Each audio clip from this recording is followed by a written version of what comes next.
दिल्ली के सीएम से मुलाकात के बाद शरद पवार का बड़ा बयान सामने आया है। दिल्ली में ट्रांसफर पोस्टिंग पर केंद्र के अध्यादेश को लेकर मुख्यमंत्री अरविंद केजरीवाल विपक्षी नेताओं से मुलाकात कर रहे हैं। इसी कड़ी में उन्होंने मुंबई में गुरुवार 25 मई को एनसीपी के अध्यक्ष शरद पवार से मुलाकात की। इस मुलाकात के बाद शरद पवार ने कहा कि देश में संकट है और ये दिल्ली तक सीमित मुद्दा नहीं है। एनसीपी और महाराष्ट्र की जनता केजरीवाल का समर्थन करेगी। सबसे पहले मैं शरद पवार जी का और उनकी पार्टी के सभी नेताओं का तहे दिल से शुक्रिया अदा करता हूं। आज मैं भगवंत मान साहब और हमारे सभी साथी शरद पवार जी के साथ और उनकी पूरे सभी नेताओं के साथ यहाँ मिलने के लिए आए थे। आप सब लोग जानते हैं कि दिल्ली के लोगों के साथ बहुत अन्याय हुआ है। 2015 में जब हमारी सरकार बनी थी तो 23 मई 2015 को एक सिंपल सा नोटिफिकेशन जारी करके केंद्र सरकार ने दिल्ली सरकार की सर्विसेज की अधिकारियों के ऊपर कंट्रोल करने की सारी पावर छीन ली। 2015 से लेके 23 मई 2015 अब मई 2023 हो गया। 8 साल से हम लोग कोर्ट कचहरी के चक्कर दिल्ली के लोग काट रहे थे। 8 साल के बाद सुप्रीम कोर्ट ने 5-0 संविधान पीठ ने कॉन्स्टिट्यूशन बेंच ने 5-0 से पूरा का पूरा ऑर्डर दिल्ली के लोगों के हक में दिया कि दिल्ली के लोग जो सरकार चुनते हैं उस सरकार को काम करने का पूरा अधिकार होना चाहिए। अगर वो काम नहीं कर सकती तो दिल्ली के लोगों को चुनाव करने की, सरकार चुनने की क्या फायदा। पूरा हमारे हक में आया।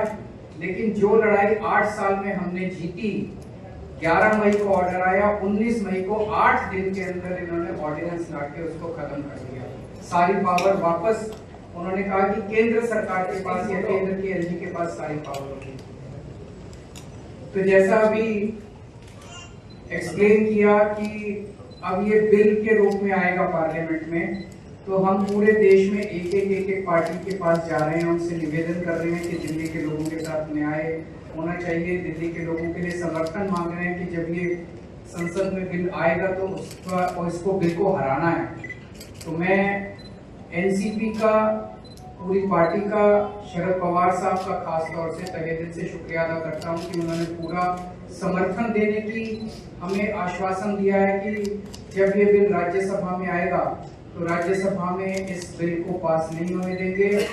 जैसा भी प्रफुल्ल पटेल साहब ने बताया कि राज्यसभा के अंदर किसी भी पार्टी का स्पष्ट बहुमत नहीं है, तो अगर नॉन बीजेपी सारी पार्टियां इकट्ठी होती हैं तो ये बिल गिर सकता है।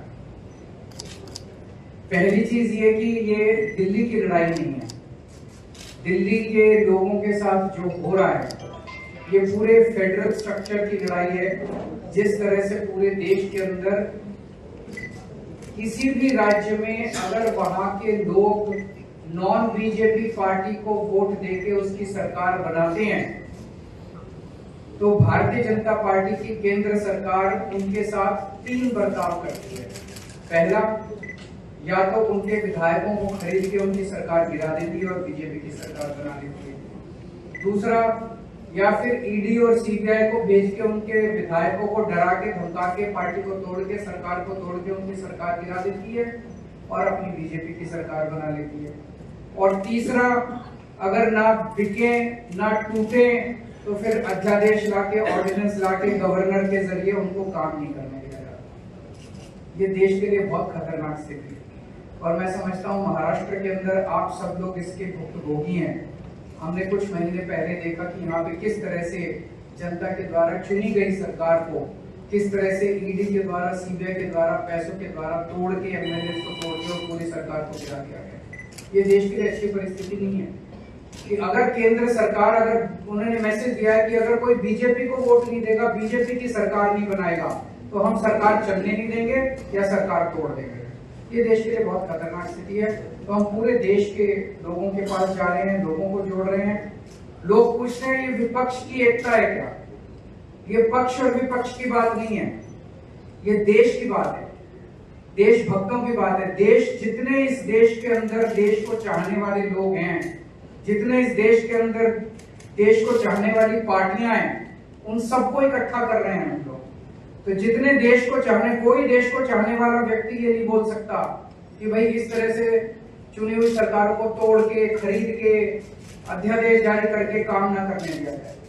तो मैं फिर से तहे दिल से शुक्रिया अदा करना चाहता हूँ शरद पवार साहब का कि आपने हमें, और शरद पवार साहब देश के, आज मैं समझता हूँ कि he is one of the tallest leaders which the country has.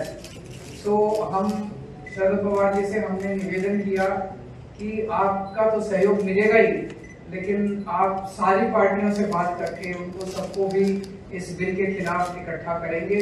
और मैं समझता हूं कि अगर ये राज्यसभा में बिल गिर जाता है, बीजेपी पास नहीं करवा पाती है, तो ये आप इसको 2024 का सेमीफाइनल मानिएगा। फिर मैसेज ये होगा कि 2024 में मोदी जी की सरकार नहीं आ रही है। बहुत बहुत धन्यवाद, बहुत बहुत शुक्रिया पटेल साहब, हमारी पार्टी के प्रेसिडेंट अरविंद केजरीवाल साहब और एनसीपी के नेता और देश के बड़े नेताओं में जिनका शुमार होता है माननीय शरद पवार जी, मेरी पार्टी के राज्यसभा के साथी, सभी मीडिया वाले साथी। मैंने कुछ ज़्यादा नहीं बोलना, बहुत सीनियर लोग बैठे हैं, इन्होंने बोल दिया है। मैं सिर्फ इतने कहूँगा कि लोकतंत्र को बचाने की लड़ाई है। कहने को तो हम biggest democracy of the world कहते हैं, लेकिन अगर अंदर एक झांक अंदर देखा जाए तो डेमोक्रेसी डे बाय डे ये हत्या कर रहे हैं डेमोक्रेसी की।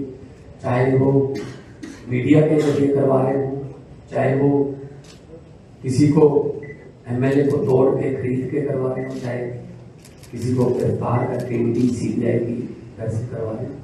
जो गवर्नर हैं देश में वो स्टार कैंपेनर बन चुके हैं बीजेपी के, और जो राजभवन है वो इनके हेड ऑफिस बन चुके हैं बीजेपी के। गवर्नरों से हर रोज हिसाब मांगा जाता है कि कितनी बार काम किया आपने चुने हुए मुख्यमंत्री को। अगर कोई गवर्नर कहता है जी मैं 3 दिन तक नहीं कर पाया, तो उसकी गवर्नरी भी खतरे में हो जाती है कि आपको किस चीज के लिए करवाया था। तो ऐसा चल रहा है। दिल्ली में तो चलो एलजी को इन्होंने सरकार घोषित कर रखा है, तंग करना है। पंजाब में से फुल स्टेट हमें अपना बजट सेशन बुलाने के लिए सुप्रीम कोर्ट तक जाना पड़ा। गवर्नर जो है वो कह रहे मैं बजट सेशन नहीं होने दूंगा। सो देश में इलेक्टेड राज करेंगे या सिलेक्टेड राज, सवाल ये है। तो फिर 140 करोड़ जनता जो है वोटिंग के लिए लाइन में क्यों लगती है? क्यों करोड़ों अरबों रुपया खर्चा जाता है अगर सिर्फ 30-31 गवर्नर और एक प्रधानमंत्री ने देश चलाना है? तो ये बहुत ही खतरनाक है फेडरल स्ट्रक्चर के लिए। हर रोज किसी न किसी तरीके से राज्यों के अधिकार छीने जा रहे हैं, चाहे वो शिक्षा के माध्यम से हो, चाहे वो हमारे पानी, जो पंजाब है पानी सतलुज, हमारे पास ब्यास, पानियों के झगड़े हैं, चाहे वो पुलिसिंग, चाहे वो लॉ एंड ऑर्डर, हर बात में हस्तक्षेप करते हैं। इसलिए ये बहुत अच्छा एक, मैं तो कहूँगा कि भगवान ने मौका दिया है कि देश प्रेमियों को इकट्ठा होने का। और शरद पवार जी के लिए ये कोई मेरे ख्याल में बड़ी बात नहीं, क्योंकि इन्होंने देश पर इतने संकट देखे और उन संकट में से जब निकलना था तो ये उस कमेटी के या उस सलाहकार जो कमेटी बनती थी उसके मेंबर रहे हैं। बहुत बार देश पर इन्होंने संकट देखा और संकट को इन्होंने टाला भी और संकट से बाहर भी निकाला देश को। तो ये भी एक डेमोक्रेटिक संकट आ गया है देश पर। इसीलिए शरद पवार जी के यहाँ पर आप आए हैं कि आप एक बार फिर अपने अनुभव का इस्तेमाल करके और इस देश को बचाइए, इस देश की डेमोक्रेसी को बचाइए, ताकि हम आने वाली पीढ़ियों को ये जवाब दे सकें कि जब डेमोक्रेसी को खत्म किया जा रहा था तुम क्या कर रहे थे। कम से कम हम ये कह सकें कि हम ट्राई कर रहे थे, हम कोशिश कर रहे थे और हम किसी भी माध्यम से इसको रोकना चाह रहे थे। बहुत बहुत धन्यवाद।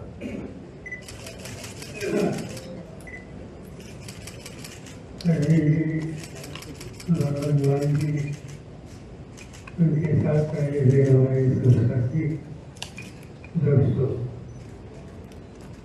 आज की जो प्रेस कॉन्फ्रेंस थी a very important press conference. क्योंकि प्रेस कॉन्फ्रेंस से पहले हम साथियों के साथ देश के सामने एक समस्या पैदा हुई तो दिल्ली के और पंजाब के मुख्यमंत्री गवर्नर ने अच्छी तरह से देखी। इशू दिल्ली का है ऐसे हम मानते हैं। हम मानते हैं कि ये पार्लियामेंट्री डेमोक्रेसी बचानी है या नहीं, क्योंकि जो आघात हो रहा है दिल्ली में तो पार्लियामेंट्री डेमोक्रेटिक सिस्टम पर आघात हो रहा है। देश में प्रजातंत्र में चुनकर आई हुई सरकार वो राज करेगी, वो डिसीजन लेगी या ऑफेंडेड लोगों के थ्रू इलेक्टेड गवर्नमेंट को नजरअंदाज करने के प्रयास हो तो उनको कामयाबी मिलेगी। ये समस्या आज सबके सामने है और हमें ये लगता है कि ये समय कौन से पार्टी का आप है कि आपकी नीति क्या है इस पर बहस करने का समय नहीं है। ये समय है प्रजातंत्र बचाने, पार्लियामेंट्री डेमोक्रेसी बचाने के लिए और आम जनता का वोट लेकर अपनी सरकार बनाने का जो अधिकार है, ये आम जनता की वोट देने का अधिकार वो बचाने के लिए आज अजीत जी श्रीमान का यहाँ आए हैं इसमें समर्थन मांगने के लिए। और मेरा कहना इतना है, मेरी पार्टी की तरफ से, साथियों की तरफ से और मुझे पूरा विश्वास है कि महाराष्ट्र की जनता ने जो अजीत जी ने सुझाव दे दिया इसका समर्थन करेगी। राष्ट्रवादी कांग्रेस पार्टी अपनी तरफ से तो पूरी तरह से मदद करेगी, मगर अभी मैं सोच रहा था कि अभी जो उन्हें पार्लियामेंट असेंबली में आकर 56 साल हो गए इससे केयर करती थी और इससे 56 साल का एक फायदा होता है कि देश के कौन से भी राज्य में जाए वहाँ कोई नेता हो, पार्लियामेंट का मेंबर हो, राज्यसभा का मेंबर हो, उनसे कुछ न कुछ व्यक्तिगत रिश्ते कई सालों से पैदा हुए। कई लोगों के साथ मैंने काम किया और इससे सवाल दिल्ली का या आपका नहीं, ये सवाल देश में इलेक्टेड गवर्नमेंट को राज कराने का जो अधिकार लोगों ने दिया है इस पर हमले हो रहे तो इससे बचाने का सवाल है। और इससे मेरे तरफ से मेरे साथी के तरफ से तो आपको साथ मिलेगी तो अन्य राज्यों में जहाँ जाकर मुद्दे पर नहीं बनाया है आपका क्या बनाया नहीं बनाया इसके कोई गया नहीं। और मेरी सोच ऐसी है कि नॉन रिलीजियसली जितने पॉलिटिकल पार्टीज है, इन पॉलिटिकल पार्टीज जो नॉन रिलीजियसली है उनके साथ बात करके उनको कन्विंस करने के लिए सुझाव देंगे और इनका सहयोग अर्जुन जी को मिलेगा। इस पर ध्यान देना हमारा फर्ज है, चाहे कांग्रेस हो चाहे बीजेपी जनता हो। अरविंद जी, एक बात यह है कि आप दिल्ली में कांग्रेस के खिलाफ लड़े हैं और कांग्रेस के प्रति आपका रुझान नहीं दिख रहा है कि जिस तरीके के आप महाराष्ट्र में आए, शिवसेना से मिले, एनसीपी से मिले, क्या कांग्रेस को आप मनाने या साथ में लेने का कोई विचार नहीं अपने? और कांग्रेस के जो नेता है राहुल गांधी जी से इस मुद्दे पे और ओवरऑल देश के फेडरल स्ट्रक्चर पे जो अटैक हो रहा है उस पर चर्चा करने के लिए कल सुबह उनसे फॉर्मली टाइम मांगूंगा। एक सवाल यह है कि आप लोग लगातार कह रहे हैं कि बीजेपी लोकतंत्र की हत्या कर रही है, लेकिन जिस तरीके से सेंट्रल विस्टा पे अपोजिशन खिलाफ जा रहा है और अब बीजेपी के बड़े नेता और अलग अलग जगहों के सारे मुख्यमंत्री कह रहे हैं कि लोकतंत्र के मंदिर में उसके इनॉग्रेशन में न जाना, यानी अपोजिशन संविधान को नहीं मानता है। इसमें बात ऐसी है, जाना नहीं रहेगा इस देश में पार्लियामेंट की बिल्डिंग है, हम लोग उसी बिल्डिंग में पार्लियामेंट में जाते हैं। दुनिया के लोग जो दिल्ली विजिट करते हैं तो जैसे राष्ट्रपति भवन देखते हैं, जैसे सुधा में पार्लियामेंट की रीडिंग में देखते हैं और वहाँ किसी ने कुछ अपोज नहीं किया। अच्छी से आपसे न्याय माना है कि बनाने की बात तो हम लोगों को किसी को मालूम नहीं है कि इसकी आवश्यकता क्या थी, इस पर भी बहस हो सकता है। तो ये इश्यू आज हम यहाँ निकलना नहीं चाहते। पार्लियामेंट से जब मौका मिलेगा तो वहाँ जरूर बात करेंगे। सर एक सवाल ये है कि जहाँ आप सभी लोग साथ आ रहे हैं वहीं कांग्रेस के जो नेता है अनुपम टैगोर जी वो ट्वीट करते और कहते हैं कि 24% जो है CAG के सर्वे में सामने आता है कि प्रधानमंत्री के तौर पर राहुल गांधी जी को प्रोजेक्ट किया जाना चाहिए। कांग्रेस से भी समर्थन मांगते हैं। ऐसे लोगों का प्रोजेक्ट करना उसको आप किसी देखते हैं, दोनों से जवाब दें। अभी तक किसी को प्रोजेक्ट करना या नहीं करना इस पर बात नहीं होगी। हम इतना ही सोचते हैं कि भाई इस प्रोसेस ऑफ डायलॉग ये शुरू करना चाहिए। नॉन बीजेपी पार्टी मिलकर इस देश के सामने एक स्टेबल और प्रोग्रेसिव गवर्नमेंट देने के लिए आज हो सकता है। इसमें कुछ मदद कर सकते हैं तो करने की आवश्यकता है, मगर इस पर न हमने अजीम जी से बात की न कांग्रेस से बात की। जब समय आएगा तो जरूर बात करेंगे कि अगर हम सब के मन में नेशनल से ये सबसे ज्यादा प्रायोरिटी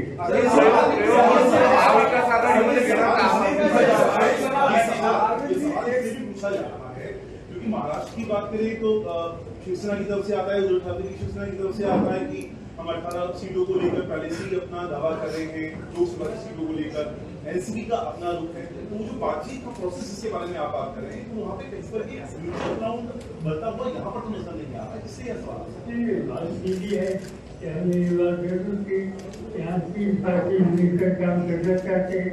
3 पार्टी ने दो साथियों को डिस्कस करो तो डिस्कशन की प्रोसेस शुरू करो। अभी तक वो प्रोसेस शुरू नहीं हुई तो ये हो जाएगी। और चिंता मत करो, यहाँ से ठीक रास्ता निकलेगा।